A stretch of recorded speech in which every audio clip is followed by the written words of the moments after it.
Tuesday night, February 15, 2022, police dispatchers from Jackson County in Kansas City, Missouri received a call from a woman shortly before midnight saying the devil was trying to attack her.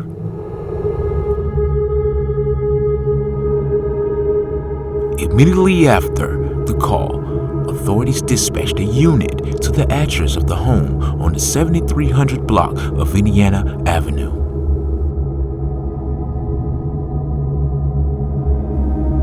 I must admit, viewer discretion is advised from this grisly story.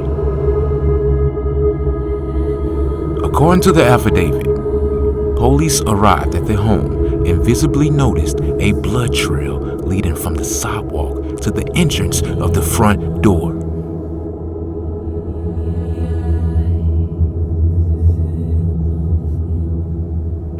Hair and more blood was also seen on the front screen door of the home. As officers approached the door, a woman's voice was heard singing very loudly.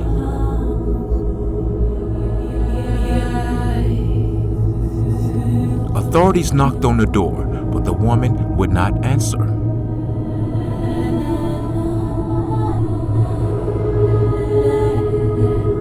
The louder officers knocked at the door, the louder the woman would sing.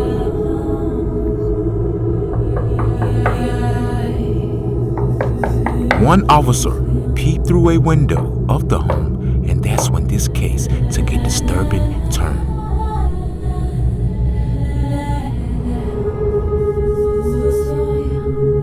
The head of a child was seen decapitated from its body on the floor near a woman dressed in all black covered in blood.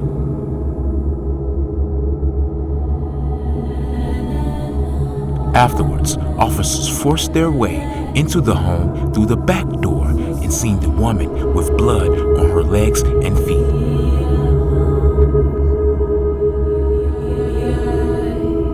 The woman was identified as 35-year-old Tasha Haves.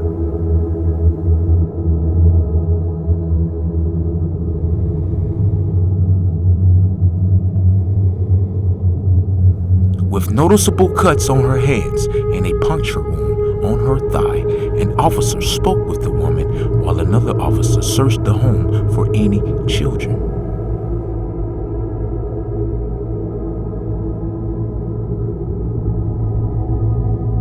Police knew 3 kids lived in the home and searched every room when a gruesome crime scene was discovered.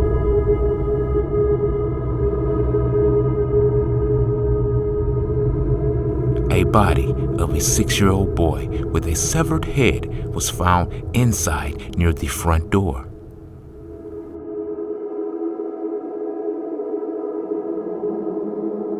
The victim was identified as Tasha Haves' biological son, Carvel Stevens.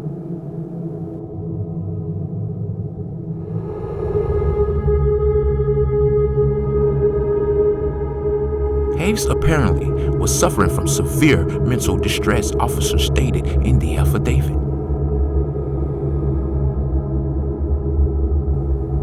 After talking to detectives and waiving her rights, Tasha Haves was transported to the police station where she admitted to killing her son.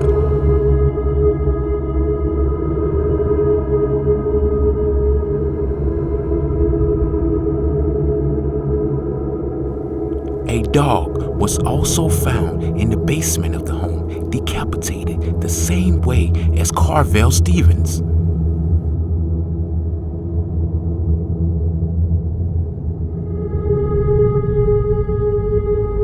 Two knives with blood on them were observed in plain view, as well as a blood-stained screwdriver.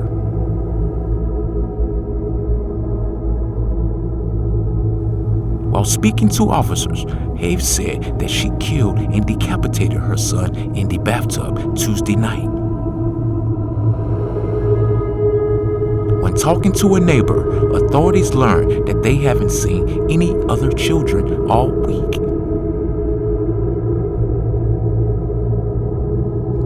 Just 5 days before, officers were called to the residence after a burglary was reported, so the police knew about the other children living at their home.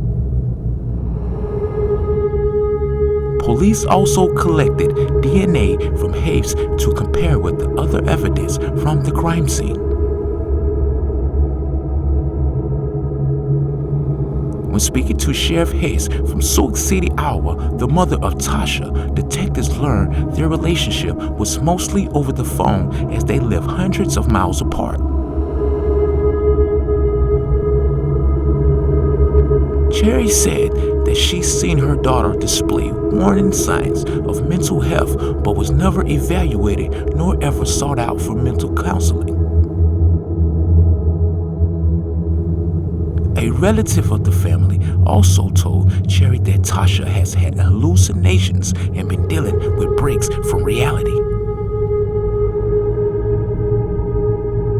After the death of her grandson Carville, Cherry began to hear more stories of her daughter that should have sounded an alarm before this disturbing crime was committed.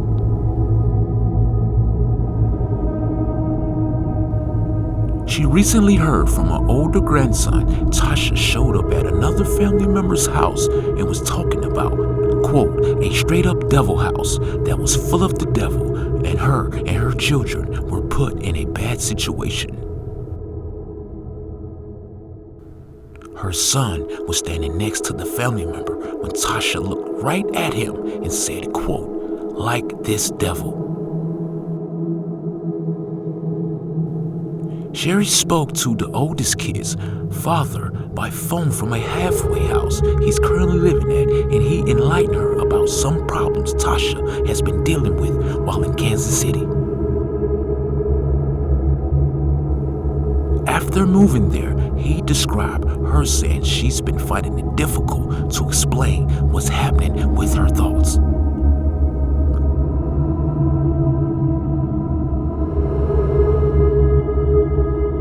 Most of Tasha's life was spent in Sioux City, Iowa, as the relationship with her biological family became fractured and strained at some point.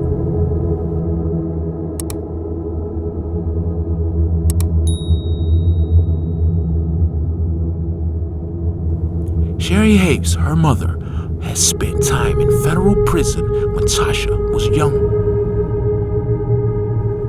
Convicted in 2001 for possession of methamphetamine with intent to distribute, Hayes was sentenced to nearly 5 years in prison, as well as spending time in Iowa jails for an earlier drug offenses. Declining to interview, Tasha has also lived with her father over the years. Hayes lived in a foster care system and moving from place to place until she came to live with Javon Crittenden and her family.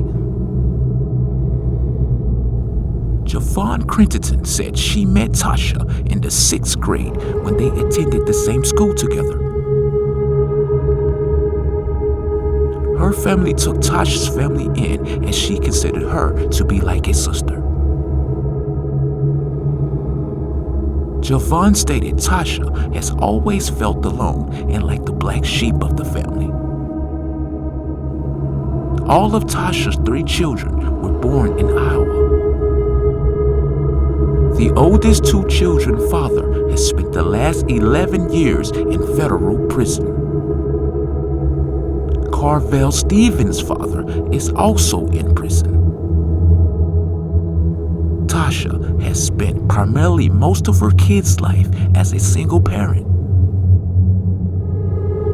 In recent years, Tasha decided to move to Kansas City, Missouri to be closer to the family of her 2 oldest children.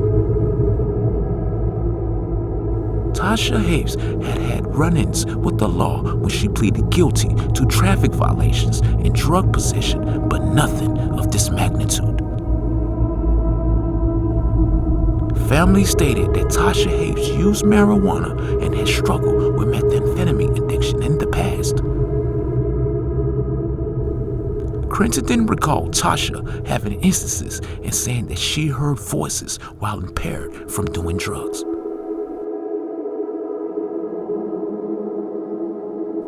In recent years, while trying to stay clean and provide a better life for her and her children, Crittenden said Tasha were making the right steps and working a stable job to provide for her family after Iowa State Family Service Department alerted her she may lose parental privileges.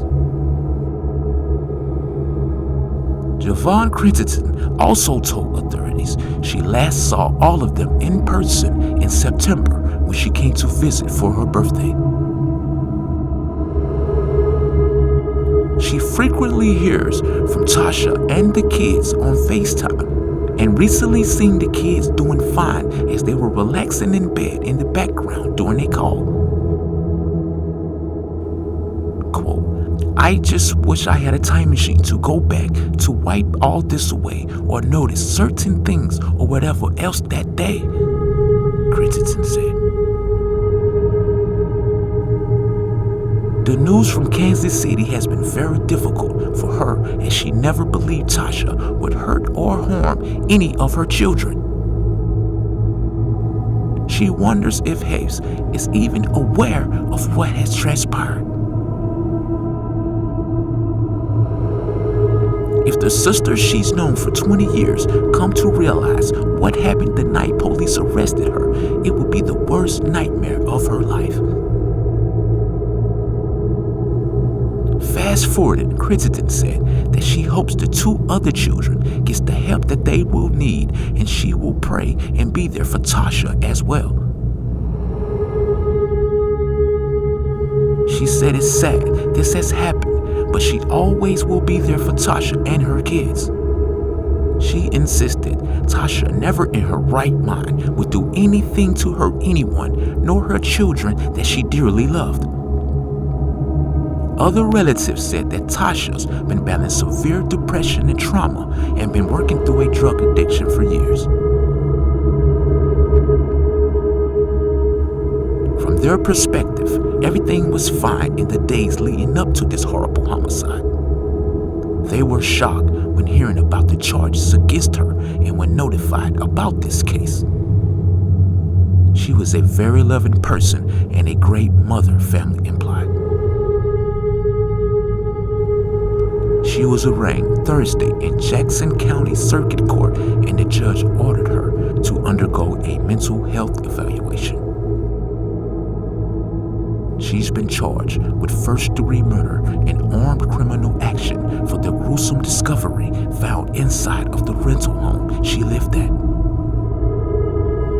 Jackson County prosecutor John Peters Baker said she was in extreme mental distress when she did some of the things she did Tuesday night. The community now knows the details that took place inside the home. It's difficult to imagine the grief for the boy's family and friends, as well as his classmates in school. The child's death calls for something more. Communities need to stand together against family violence, as well as dealing with the diagnosis of someone who may be dealing with mental health issues, Baker said. Strong collaborations are needed to lean into this difficult challenge to protect the most vulnerable in these situations, our kids. Tasha Hayes is currently being held without bond in the Jackson County Jail. We've seen the horror that can occur when we don't work together to take care of our communities in these cases. If you or someone you know is having mental health problems or in need of an evaluation, please alert professionals or someone that can help with these matters. Please hit the like and subscribe, as well as the notification bell for more videos and updates. Stay tuned for more crime reports.